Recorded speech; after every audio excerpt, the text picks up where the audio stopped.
नमस्कार शेतकरी मित्रांनो, कृषी शेती माहिती या चॅनलमध्ये तुमचं सहर्ष स्वागत आहे।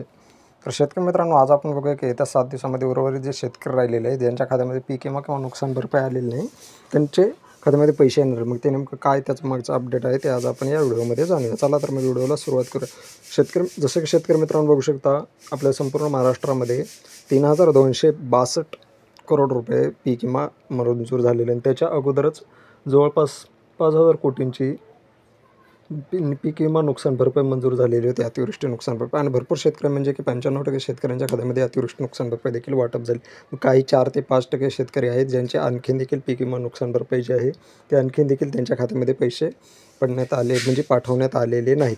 मग त्यांचे देखील जे राहिलेले जे शेतकरी आहेत त्याचे सरकारने कृषी विभागाला असे आदेश दिलेले आहेत की येत्या 7 दिवसामध्ये संपूर्ण जे शेतकरी आहेत ज्यांचा पीक विमा उर्वरित राहिलेला आहे किंवा नुकसान भरपाई ज्यांची राहिलेले, ज्यांची KYC यशस्वीरित्या झाली त्यांच्या खात्यामध्ये पैसे पाठवण्यात येणार आहे।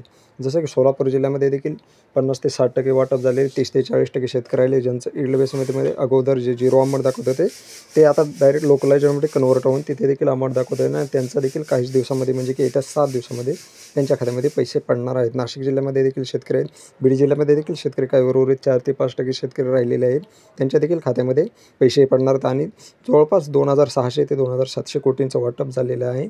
आणि उर्वरित जे 400 ते 500 कोटी रुपयाचं पीक विम्याचं जे वाटप राहिलेलं आहे ते येत्या 7 दिवसामध्ये म्हणजे पात्र शेतकरी ज्यांचं लोकलाइज्ड यांनी ऑनलाईन क्लेम केलं, म्हणजे हिंगोली, परभणी आणि नांदेड सोडून बाकीच्या जिल्ह्यामध्ये। आता तुम्ही ऑनलाईन क्लेमच केलेलं नसेल, तुमचा ईल्ड बेस अमाऊंट 0 दाखवत असेल तरी तुम्हाला देखील लोकलाइज्डचा पीक विमा भेटणार नाही, कारण की तुम्ही ऑनलाईन क्लेम केलेला नाही, त्याच्यामुळे तुम्हाला पीक विमा मिळणार नाही। ज्यांनी ऑनलाईन 72 तासाच्या अगोदर क्लेम केलेलं आहे त्याच फक्त शेतकऱ्यांना पीक विमा मिळणार आहे।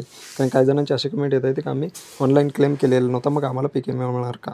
तर तुम्हाला पीक विमा मिळणार नाही, कारण की तुमचे 3 जिल्ह्या व्यतिरिक्त जर तुम्ही असाल हिंगोली, परभणी, नांदेड, तर तुम्हाला पीक विमा मिळणार नाही। तुम्ही जर ऑनलाईन क्लेम केला असेल थोडा वेळ लागेल, म्हणजे की त्या 7 दिवसामध्ये तुमचे पीक जरी तुमचा आत्तापर्यंत देखील अमाऊंट शो झालं नसेल तर सोमवारी किंवा मंगळवारी अमाऊंट शो व्हायला लागेल, लोकलाइज्ड अमाऊंट दिसायला लागेल आणि 2 ते 3 दिवसामध्ये 4 दिवसामध्ये तुमचं लोकलाइज्ड अमाऊंट शो झाल्यानंतर तुमच्या यशस्वीरित्या खात्यामध्ये पडणार आहेत। आणि अतिवृष्टी नुकसान भरपाई देखील तुमचं KYC झालेलं असेल तर येत्या 7 दिवसामध्ये ती देखील तुमच्या खात्यामध्ये पडणार आहे।